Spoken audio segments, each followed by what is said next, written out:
खुलुमबाय फुंबिलिनि खौराङाव बयखौबो बरायबाय। दिनै 8 जुलाइ 2024 दासिम मोननैसो खौरां लानानै फैदों। आसा खालामो बयबो खौरांखौ खोनासंलांगोन होनना। दानिया फैदो दिनैनि खौराङाव। गिबि खौराङाव दं मोनसे दुखुनांथाव खौरां। कार्बि आंलं जिल्ला एबसुआव गोबाव सम हाबा मावनाय सुरेश बसुमतारिया रुंसारि जाबाय।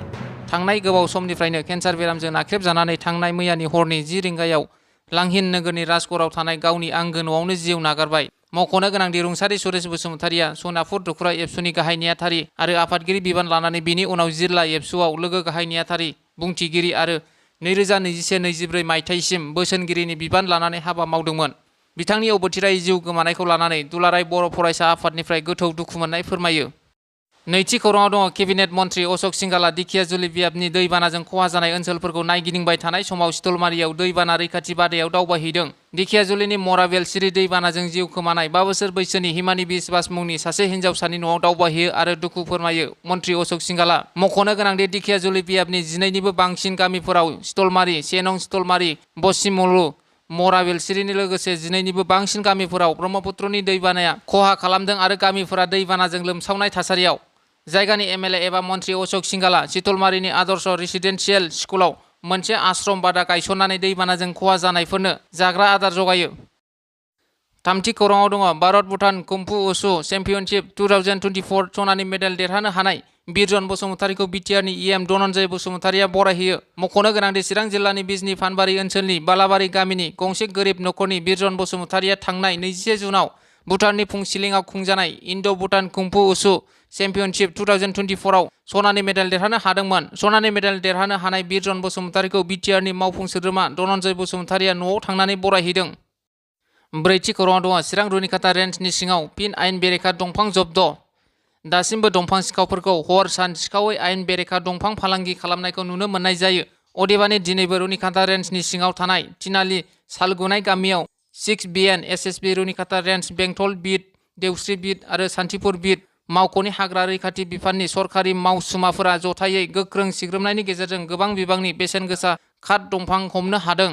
मख'नो गोनांदि रुनिखाता रेन्जनि फरेस्ट गार्ड प्रदीप गयारी बिथाङा फोरमायनाय बादिब्ला बे आयेन बेरेखा दंफांफोरखौ चिरां रिभु रिजार्भनिफ्राय लाबोनाय जादोंमोन आरो बे दंफांफोरा खमैबो 4 लाखसो बेसेननि जागोन होनना फोरमायो। लोगोसे बेंटल बिट मावख'नि बिट अफिसार प्रमद नार्जारिया सिखावै आयेन बेरेखा दंफां दाननायखौ होबथानो थाखाय रायजोफोरखौ सांग्रां जानांगौ आरो सोरबा सिखावै दंफां दाननायखौ नुयोब्ला हाग्रा बिफाननो खिन्था हरनांगौ होनना बुंथियो।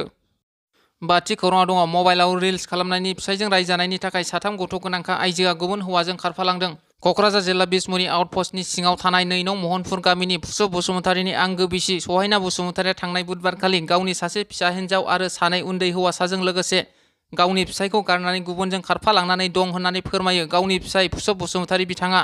लोगोसे फोरमायबावनाय बादिब्ला फिसाय गैयै समाव गुबुन गुबुन हौवाफोरजोंबो रायज्लायबाय थाखुमायोमोन होननानै फोरमायो फिसाया।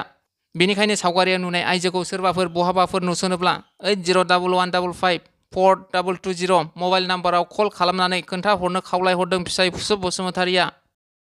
6थि खौराङाव दङ मोनसे बिग ब्रेकिं। बर' आइजोखौ जिनाहारि खालामनानै खास्रि बिस्रि बुथारग्रा लांसुनिया दायनिगिरिखौ पुलिसा हमबाय। 2 गथ'नि बिमा आइजोखौ खास्रि बिस्रियै गोदोना हास्रोदग्रा दायनिगिरिनि मुंखौ उदय राभा होनना मिथिनो मोन्दों। हरनि समाव आइजोखौ जिनाहारि खालामनानै गोदोना हास्रोदनाय जाथाया दुलाराय सनितपुर जिल्लायावनो सोमोनांहोदों। मिथिनाय बादिब्ला शंकर बसुमतारिनि बिसि लावगां बसुमतारिखौ गावजों नांलायनायनि थाखायनो हरनि समाव थांनानै बुथारदों उदय राभाया। भुगिनांनाय नखरनि दाबि बायदियै पुलिसनि गोख्रों संदाननायाव दायनिगिरि उदय राभाया गावखौनो पुलिस थानायाव गथायो। बे जाथायनि दायनिगिरि उदय राभाखौ पुलिसा माबादि साजा होगोन बेखौ समासो फोरमायसिगोन। 7थि खौराङाव दङ 10 किल'मिटार माराथन खारनाय हाबाफारि खुंफुंदों। रुनिखाता फरायसालिमाजों खुंजानाय 10 किल'मिटार माराथन खारनायाव क'क्राझार दतमानि दिमासा ब्रह्मआ सेथि मासियाव आवग्रिनो हादों। बे हाबाफारिखौ बिटिआरनि सीएम प्रमद बर'नि ओएसडि डक्टर सांग्रां ब्रह्मआ लाइमोनफोरखौ गोजोन आरो साखोन सिखोन समाजनि फारसे थुलुंगा होनो थाखाय ड्राग्स फ्री ससाइटिनि थांखिजों माराथन रेस खुंनानै रुनिखातानि लाइमोनफोरखौ थुलुंगा होदों। बे हाबाफारियाव गुबुन गुबुन जायगानिफ्राय सा 103नि बांसिन लाइमोनफोरा बाहागो लादों होननानै फोरमायदों बिथाङा।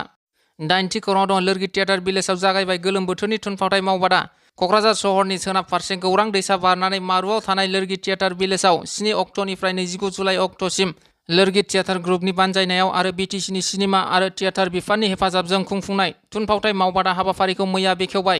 बे बेखेवनाय हाबाफारियाव खौरांगिरिनि सिगाङाव क'क्राझार लोरगि थियेटार ग्रुपनि गाहाय नेहाथारि सन्जिब बसुमतारिया गुबुन गुबुन बोसोरफोराव खुंबोनाय बादि देग्लायबो गोलोम बोथोरनि बन्द समाव थुनफावथाय मावबादाखौ खुंफुंनाय जायो होनना बुंथियो। गुथि खौराङाव दङ एसियानि बयनिख्रुइ गोजामसिन दुरान्ड काप 2024आ क'क्राझाराव बोहैथि दाननि फैबाय थानाय 14 जुलाइनिफ्राय जागायसिगोन। बे बाथ्राखौ फोसावनानै होयो बिटिआरनि सीएम प्रमद बर'आ। जिथि खौराङाव दङ फिन आरोबाव जम्मु काश्मीराव सान्थ्रि आरो उदखारिनि गेजेराव गिथावनायै इनकाउन्टार। बे इनकाउन्टाराव 6 उदखारिफोरनि जिउ खहा। नाथाय दुखुनांथाव बाथ्रादि उदखारिनि गुलि नांजानानै 2 सान्थ्रि जवाना जिउ गोमायो। सुलुंनि बादिब्ला जम्मु काश्मीरनि कुलगामाव 2 इनकाउन्टार जायो। भारतीय सान्थ्रिफोरा इनकाउन्टाराव 6 उदखारिफोरखौ गावथारनो हादों। बे जाथायनि सायाव जम्मु काश्मीरनि आइजि बिके सिंहआ खौरां लानानै आरोबाव उदखारिनि हेंथायै गोख्रों अपारेसन खालामनो बिथोन होबावदों। मख'नो गोनांदि जम्मु काश्मीराव बेबादि इनकाउन्टार जाथाया जाबोबाय थादों आरो दासिम गोबां सान्थ्रिया उदखारिफोरखौ गावथारनो हाबाय आरो उदखारिनि थांखिखौ फेलें खालामनोबो हाबाय, नाथाय उदखारिनि गाग्लोबनायावबो गोबां जिउ खोमानांबाय। दिनैनि खौराङा बेखिनियानो। गोजोन्थों।